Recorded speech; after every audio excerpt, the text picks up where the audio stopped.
Hello, this video is for online assignment number 5.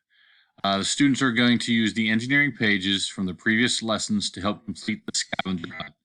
If need be, they can also Google answers. You're going to download the Google Doc, which will give you this document here, scavenger hunt, and here are your letters.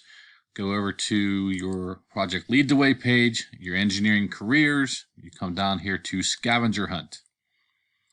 You will read the introduction.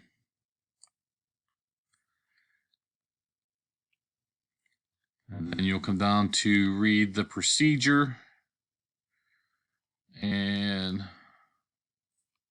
1 and 2, which you're going to complete the engineering career column with the name of a type of engineer that begins with the letter within 15 minutes. We're not worried about the time frame.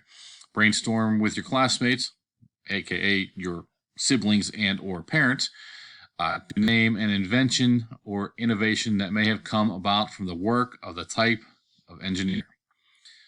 Enter this information in the invention or innovation column. You look down, you see the columns on here, just like the doc. I gave you an example. A, aerospace engineer, invention or innovation, rockets. Complete as many as you can. If you completed them all, congrats, you are awesome. Thank you. Have a great day.